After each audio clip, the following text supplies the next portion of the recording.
Gisulti na ni Jesus nga ang kalibutan matapos gyud.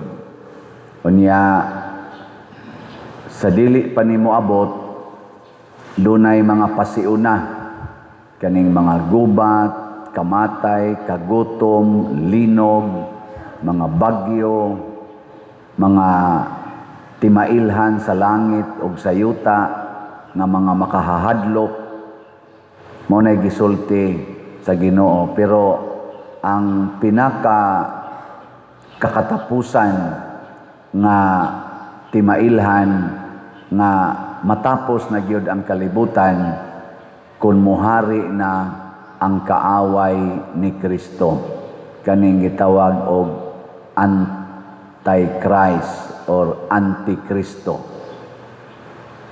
Lingiyay mong tupad na wa pa muhari ang Antikristo sa inyo. O kinsa maning mga Antikristo matud pa sa unang pagbasa, kanang wa mo tuo nga si Kristo mao ang manluluwas, nga si Kristo mao ang matuod nga Dios. Ug unsa may ilang gibuhat, supako nila ang tanang pulong ni Kristo. Sige, lingiyan sa di mong tupad, inaway nagsupak-supak ninyo ni Kristo sa inyo. Naawa. Wa? Kanang ingong ayaw pamakak, wa ginamakak sa inyo. Kanang moingos Kristo ayaw kasuko, wa ginasuko sa inyo. Oh, sabo pa nana ang Antikristo sa inyo. Niya kung muhari na ginistibo kalibutan ang Antikristo or Antichrist nga mga tao, tapuso na ang kalibutan. Mao na kung atong tan-awon karon ang sitwasyon sa kalibutan, unsa mas tan-aw ninyo, hapit na matapos o layo pa? Sa panahon gani ni Juan Ebanghelista nga nagsuwat sa atong unang pagbasa, John chapter 1, itong chapter, hindi eh. Bugo sa taning Bible.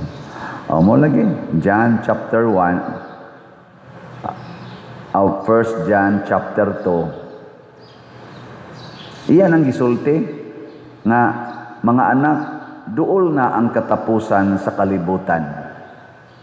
Sa mga 2,000 years kapina, iyan ang gisulti. Kaya ang one day manggod sa Ginoo, matod pa, ang usa ka adlaw sa Ginoo, libuan ka tuig na sa ato dinhi. So kung moingon si Juan hapit na, basig pila na lang ka adlaw. No? Pananglitan ron ang imong igsoon tuas abroad. Nya muanhi siya dinhi inig ka New Year. Karong adlaw, unsa may imong isulti? Hapit na o layo pa? Hapit na kay ugma naman ang New Year. Hapit na gid mauli inyong uyuan. Magdana tog mga chocolate. Abot gito ron, hapit na gyud kay ang iyang flight dito, ana. Pero sa ato ng measurement, hapit na. Sa measurement sa Ginoo, kanang usa ka adlaw nato dinhi sa Ginoo na usa na lang na tingali ka segundo or tunga na lang segundo. Sige, lingi ay mong tupad. Ingna murag hapit na ka. Ingna ba? Murag hapit na ka. Ana, nya dawato na nato nga hapit na. Nga naman, kay ug di na to dawaton nga hapit na, di ta mangandam. Mao man na itong style gyud, generally speaking, layo pa gani, kumpiyansa ta. Pero hapit na, karakara dayon tagpangandam. Mao na ang gamiton ginatong word, hapit na. Katulang na nga matay karon, Congressman Akop. Kana sikat kay na karon, pistahan na social media. Kalit lang kamatay. Kadto si nga nantong Cabral. Og tinuod gid na namatay. Kalit lang kamatay. Sa to pa, sige pagguto silag hearing, daghan pagguto silag plano unta. Na ila pang ipa-impeach og balik ang vice presidente. Daghan na sa kay sila karong mga insertion, mga allocables, kanang allocables na ni sikat na sana ron sa budget na naidaang ipamutang allocables. Kay ba mo anaon sa nang allocables? Di ba mo ta kadungog ana no? Kadungog na mo. Muna equivalent sa katong ilang mga pidap-pidap sa una nga nahimo sa tong isyu sa una. Maro kay na nila. Kana bang kada congressman o kada galingkod sa gobyerno sa dagkong posisyon maghimo og budget para sa iyang kaugalingon lamang nga inig-release sa budget iya nang kuhaon kay naka-allocate na niya mo ng allocable na allocated na para niya gi-earmark na niya mao na roy ilang gibuhat wala nay national gyud nga view sa project kada usa nila naghimo nag-project silang kaugalingon nga kun atong imaginon matud pas usa ka ni explain diha sa social media kung nakita mura kuno bag usa ka pamilya nagpuyo sa usa ka balay kita ba usa man ta kanasod usa kuno usa ka pamilya nagpuyo sa usa ka balay nya na ay mga 3 ka kwarto or 4 ka kwarto sa usa ka balay nya buslot to nag-atop ang balay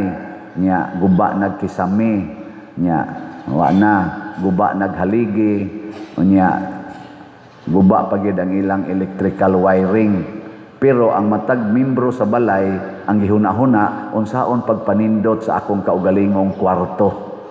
So naghimo silang budget para sa ilang tagsa-tagsa ka mga kwarto pero wa nila budgete ang tibuok balay. Nakuha na ninyo? Mao na gibuhat rod sa atong mga leaders sa atong katilingban kantungod ng allocable. Wala na nila hunahunaa ang national na problema o mga kaayuhan ang gihunahuna na nila tungod aning allocable ang individual na nilang mga distrito, individual nilang probinsya, individual nilang departamento, bahala nang nagkakunik ba na uwa basta masigurong ako.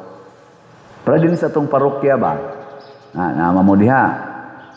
Nya guba na kay ning atong kisami. Unsa may atong giayo? Ang inyong lingkuranan nga individual o ang kisami? Lagi na to tibok kisami.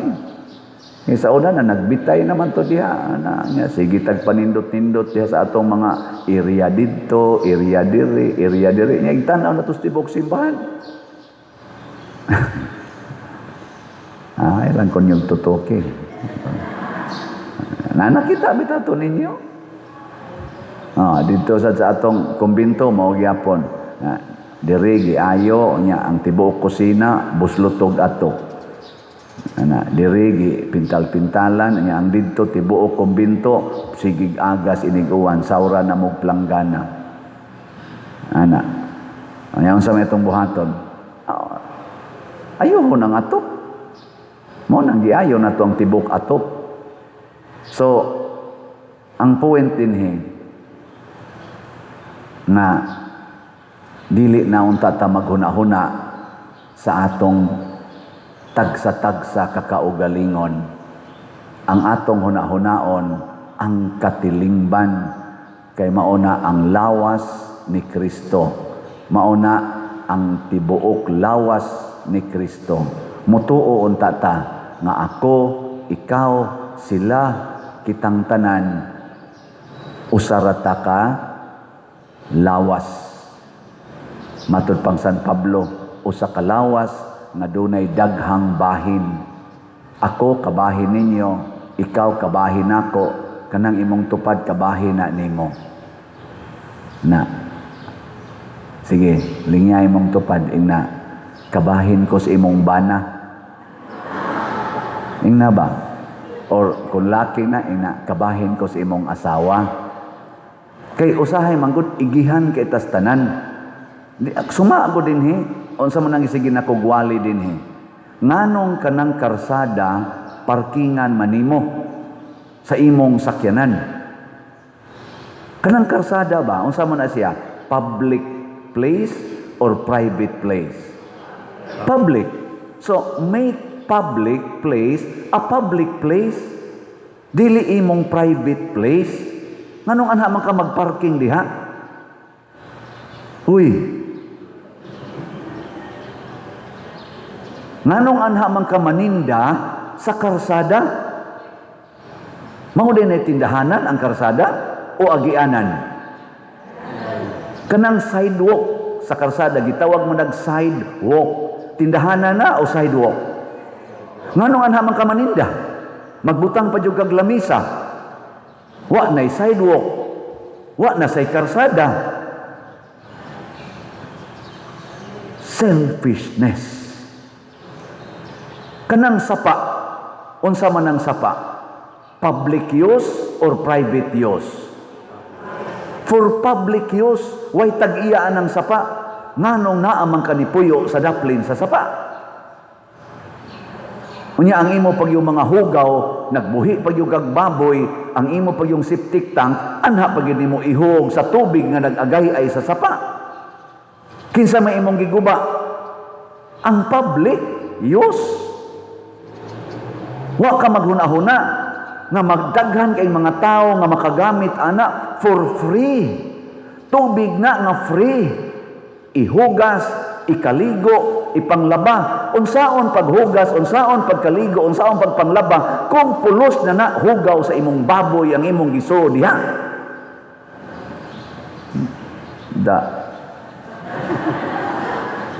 Maghuwat kitag na ay baha, na ay mga anod, na ay mga matay, mga banlas, una pata, maghunahon na og public, magpanon dayon didto, magpaluoy-luoy dayon, ana, uy, sa di pa na mahitabo, maghunahuna na tadaan, di ba ni dangerous sa public safety?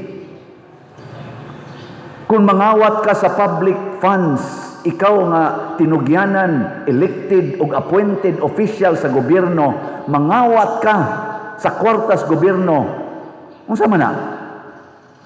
Makaayon nas publiko o makadaot? Kusga. Nya, nakadungog sila ana.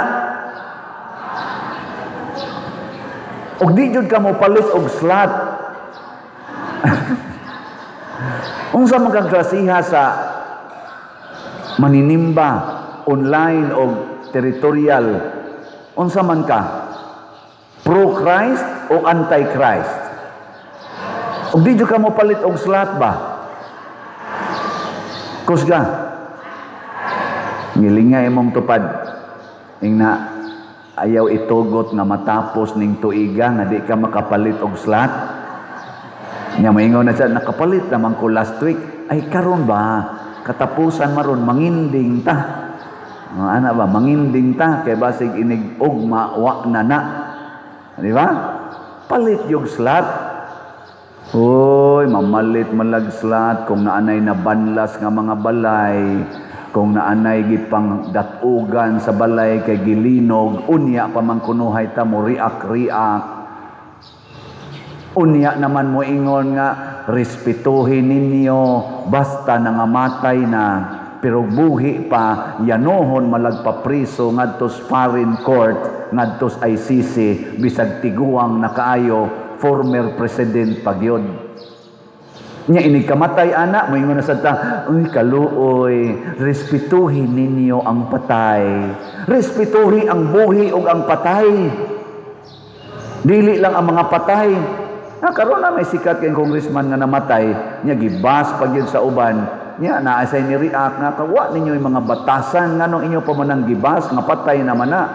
O mo respeto lang tagpatay. Unya ang buhi, yanohon lang nato og pa-impeach, yanohon lang nato og papriso. Yanohon lang nato og kawat ang ilang mga kwarta nga budget unta para ila. Unya ini kamatay o na pata mo respeto. Mga tigpakaron ingnon, mga anti-Christ. Ngano man si Kristo mga igsoon, buhi kun patay, matod pa ni San Pablo, iya gid ta ni Kristo. gihigugma kita ni Kristo. Maobitan na kanang atong ipakrimate ang lawas sa patay. Ambot o ni uso naman ginagmaayo karon. Pero hunahuna ako no. Sakto ba na nga pagrespeto sa imong minahal sa kinabuhi nga namatay? O kung ingon kang sakto na, i-connect ngadtong Kristo.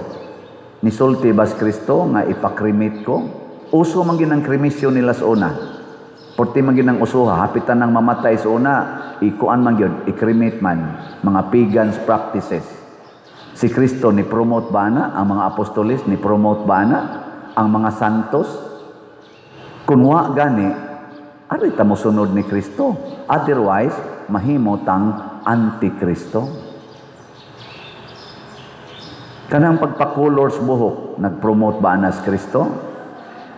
Kanang pagkiski sa kilay, ambot lang. Suway lang. Suway investigate, suway pamalandong.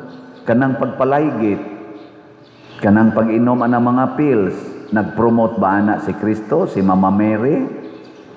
Ugwa gani, di ta mubuhat ana, mahimot ang Antichrist, atong gipadali pagtapos ang kalibutan. Kanimanggong Antichrist, anti-truth na siya mga igsoon.